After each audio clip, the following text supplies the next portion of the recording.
Tell me about your interaction with Indira Gandhi, your meeting, the jewellery story. Tell me about that. So I used to make jewellery a lot more before I got into fashion. And I strung. And the turbulent days that I went through I just took to beads. I met somebody who started to make beads and says, very good for you, which I did. When the custody battles were very difficult for me. So you're talking about the 1970s? Early 80s. Early 80s. Okay. The festivals of India were just happening. Okay. And the first one was in London. Huh. And then in London, the concert, Indira Gandhi. It was Rajiv. It was Rajiv Sethi. Rajiv Sethi. It was Martan Singh. Yeah, there were Martan the Singh. two, kings of culture at the time. And Pupul Jayakar had curated it all. Yes. So it was at the Royal Festival Hall where Zubin Mehta and Ravi Shankar were doing a concert together. Zubin was a very good friend of mine at the time. And there was Princess Diane, Maggie Thatcher, and Indira Gandhi were the three special guests. So my family, so they had all the wealthy Indian important families to sponsor this. So my family had sponsored one part of it, which gave me entry. So my brother and I are there. Maybe there were two of my brothers there. Anyhow, whatever the case. So those who had donated that amount get to meet privately in the rear. And at that time, that was the day when Princess Diane had to leave because she was very pregnant and she got the call. So now it's either Maggie Thatcher or Indira Gandhi. So I went for the Indira Gandhi. Now, I'm wearing a particular sari to match the necklace that I had recently made, which was a bunch of about maybe 30 garnets, loose at the bottom, attached to a big pendant of two peacocks with a hole in it. The two peacocks are held together. And then I would wrap this big thing. I had a long neck. And then I would bring out that cascading thing here. So it was very dramatic. And so as I approached closer, we are in a line. And pleasure to meet her and so on. And her eyes are on my neck. She's saying, are you part of the festival? So the festival, under Pupul Jayakar, had tied up with a whole bunch of stores there with other designers of India. They didn't know me. So she looks at your jewellery and she said, what's your name? I said, Bina Ramani. Oh, she's Bina Lalwani. Why? They had studied those 20 families or whatever they were. So Miss Lalwani, she had R.K. Dhawan, I think, standing next to her. So she said, what do you do? I said, I design jewelry. Did you do this? And I said, yes. That's very beautiful. I've never seen any garnets ever look like this. And so why aren't you here? I said, I wasn't invited to be. So do you have jewelry with you? And I'm saying, can you believe me? This is the subject.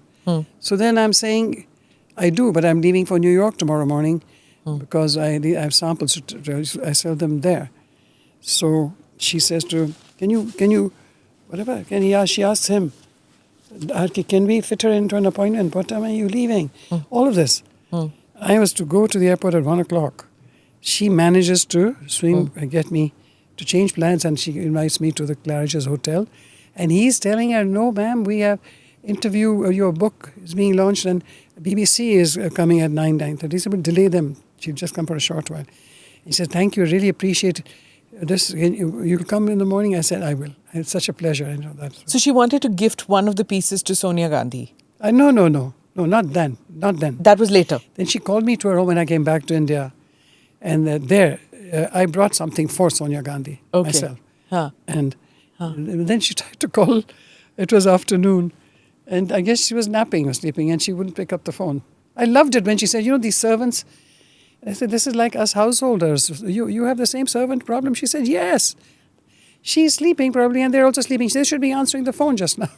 So they didn't come. She's the Prime Minister. I know. And nobody's listening to her. Cameramen and other people. And then so she's calling on the inside, whatever. She wasn't there. So she picks up some piece from you, right? And she picked 2-3 pieces. I loved it. She wanted to insist on paying. I said, please give me this pleasure. They don't cost much at all.